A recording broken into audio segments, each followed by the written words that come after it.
Dance ಯೂನಿವರ್ಸಿಟಿಲಿ ಇಟ್ಟರೆ biotechnology ತಗೊಳ್ಳೋ ಹಾಗೆ PCMB ತಗೊಳ್ಳೋ ಹಾಗೆ 100 ಜನ ಬರೋಲ್ಲ. ಹೇಗೆ ಬರೋದಕ್ಕೆ ಸಾಧ್ಯ ಆಗುತ್ತೆ? ಆದ್ರಿಂದ ಒಂದು ಕನಿಷ್ಠ ಪಕ್ಷದ ಸಂಖ್ಯೆಯನ್ನ ಮಾಡಿದಾರೆ. ಆ ಕನಿಷ್ಠ ಪಕ್ಷದ ಸಂಖ್ಯೆಯನ್ನ ಕಿತ್ತಾಕ್ಬೇಕದು. 5 ಜನ ಮಿನಿಮಮ್ ಇರಲೇಬೇಕು ಅಂದ್ರೆ ಹೇಗೆ? 5 ಜನ ಮಿನಿಮಮ್ ಇರಬೇಕು ಅಂದ್ರೆ ಹೇಗೆ ಬರ್ತಾರೆ ಅಲ್ವಾ? ಆದ್ರಿಂದ ಅದು ಸೂಕ್ಷ್ಮವಾದ ಕಲೆಗಳಿಗೆ. ಇನ್ಫ್ಯಾಕ್ಟ್ ಒಂದು ಸ್ವಾರಸ್ಯ ಸಂಗತಿ ಹೇಳ್ತೀನಿ ನಿಮಗೆ, ವಿಷಯಾಂತರ ಆಗಿರ್ಬೋದು. ಈ ನಮ್ಮ ಕವಿ ಟಿ ಯಲ್ಲಪ್ಪ ಇದ್ದಾನಲ್ಲ, ಈ ಟಿ ಯಲ್ಲಪ್ಪ ನನ್ನ ವಿದ್ಯಾರ್ಥಿ. PUCಯಲ್ಲಿ ನಮ್ಮ ಕಾಲೇಜಲ್ಲಿ ಸೇರಿದ APS ಕಾಲೇಜಲ್ಲಿ. ಅವನು ಸೇರೋದಕ್ಕೆ ಕಾರಣ APS ಕಾಲೇಜ್ಗೆ. APS ಕಾಲೇಜು ಬಹಳ ದೊಡ್ಡ ಕಾಲೇಜು, ಅಲ್ಲಿ ಬಹಳ ಒಳ್ಳೆ ಮೇಷ್ಟ್ರುಗಳಿದ್ದಾರೆ ಅಂತೇನಲ್ಲ, ಹಾಗೇನಿಲ್ಲ. ಕಾಲೇಜುಗಳಲ್ಲಿ ಭೇದ ಭಾವ ಮಾಡೋದು, ಅಸಮಾನತೆ ಮಾಡೋದು ನಮ್ಮ ಅಸಮಾನ ಸಮಾಜದ ಒಂದು ಗುಣ. ಅದು ಎಲ್ಲರಲ್ಲೂ ಒಂದು ಅಸಮಾನತೆ ಇದೆ, ಅದಿರಲಿ, ಅದು ಬೇರೆ ವಿಷಯ. ಈ ಯಲ್ಲಪ್ಪ ಬಂದಾಗ ಏನಾಯ್ತು, 2ನೇ PUC ಪಾಸ್ ಆಯ್ತು. ಅವನು ಪದ್ಯ ಇತ್ಯಾದಿಗಳನ್ನೆಲ್ಲ ಬರೀತಿದ್ದ, ಒಳ್ಳೆ ವಿದ್ಯಾರ್ಥಿ.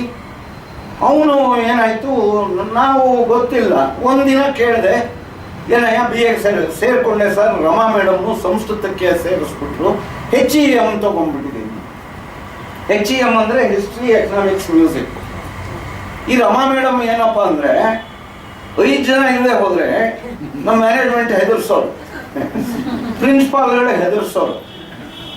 ಈ ಪ್ರಿನ್ಸಿಪಾಲ್ಗಳು, ಮ್ಯಾನೇಜ್ಮೆಂಟು, ಆಮೇಲೆ director of collegiate education, PUC ಡೈರೆಕ್ಟ್ರು, ಅಲ್ಲಿಂದ LIC ಕಮಿಟಿಗಳು ಬಂದರೆ ಅವ್ರ ಗಮನ ಎಲ್ಲ ಕನ್ನಡ ವಿಭಾಗ, ಸಂಸ್ಕೃತ, ಈ ರೀತಿ ಅಲ್ಪಸಂಖ್ಯಾತ ವಿಭಾಗಗಳ ಮೇಲೆ ಇರುತ್ತೆ. ನಾವೆಲ್ಲ ಅಲ್ಪಸಂಖ್ಯಾತರ ಪರವಾಗಿ ಇರ್ತೀವಿ. ಯಾಕೆ ಅಂದರೆ ಅದರ ಸಾಕ್ಷಾತ್ತಾದ ಅನುಭವ ನಮಗೆ ಆಗಿದೆ. ರಮಾ ಮೇಡಮ್ ಕೇಳಿದೆ, ಮೇಡಮ್ ಏನು ನೀವು ಯಲ್ಲಪ್ಪನ್ನ, ಅವನಿಗೆ ಸರ್ ನಾನು ಕನ್ನಡ ತಗೋಬೇಕು ಆಪ್ಷನಲ್ಲು, ಬಟ್ ರಮಾ ಮೇಡಮ್ ಹೇಳ್ಬಿಟ್ರು ಅಂತ ತಗೊಂಡ್ಬಿಟ್ಟಿಯಲ್ಲ, ಏನಪ್ಪ, ಓಕೆ ಇಟ್ಸ್ ಆಲ್ ರೈಟ್, ನಾನು ಮಧ್ಯ ಪ್ರವೇಶಿಸ್ಬಾರ್ದು. ಏನು ಯಲ್ಲಪ್ಪ ನೀನು ಹಳೆಗನ್ನಡ ಎಲ್ಲ ಮಿಸ್ ಆಗುತ್ತಲ್ಲ ನಿನಗೆ? ಅವಾಗ ಒಳ್ಳೆ ಸಿಲೆಬಸ್ ಇತ್ತು ಅವನು ಓದೋವಾಗ. ಅದಕ್ಕೆ ಅವನು, ಇಲ್ಲ ಸರ್, ಅವರನ್ನು ನಾನು ಏನೂ ಎದುರಿಸೋಕ್ಕಾಗಲ್ಲ, ಅವರು ನನಗೆ ಅನ್ನ ಹಾಕಿದ್ದಾರೆ, ಊಟ ಕೊಟ್ಟಿದ್ದಾರೆ, ಪಾಪ ಅವನಿಗೆ ಕಷ್ಟ ಇತ್ತು. ನಾನು ಕೊಡ್ತಿದ್ನಲ್ಲ ದಿನ ಜೊತೆಲೆ, ಆದರೆ ನಾನು ದುರುಪಯೋಗ ಪಡಿಸ್ಕೊಳ್ಳಲ್ಲ ಇದು ಅಂತೇಳಿ. ರಮಾ ಮೇಡಮ್ ಅಂತ ಹೇಳಿದ್ರಿ, ಏನು ಮೇಡಮ್ ನೀವು ಕ್ರೈಮ್ ಮಾಡಿದ್ದೀರಿ, ಏನು ಅಂತ ಅವರು ಹೇಳಿದ್ರು. ನಾನು ಹೇಳಿದೆ, 2 ಅಪಾಯಗಳನ್ನು ಮಾಡಿದ್ರಿ. ಒಂದು, ಸಂಗೀತ ಕ್ಷೇತ್ರಕ್ಕೆ ಯಲ್ಲಪ್ಪ ಬಂದರೆ ದೊಡ್ಡ ಅಪಾಯ ಇದೆ. 2ನೇದು, ಕನ್ನಡಕ್ಕೂ ಅಪಾಯ ಇದೆ.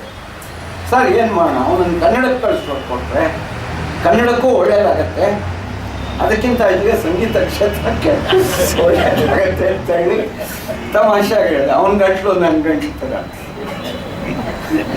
ಸೊ ಅವರು ಹೇಳಿದ್ರು, ಸರ್ ನೀವು ಯಾರಾದರೂ ಒಬ್ಬರನ್ನ ಸಂಗೀತಕ್ಕೆ ಕೊಟ್ಬಿಡಿ, ಕಳಿಸ್ಕೊಟ್ಬಿಡಿ.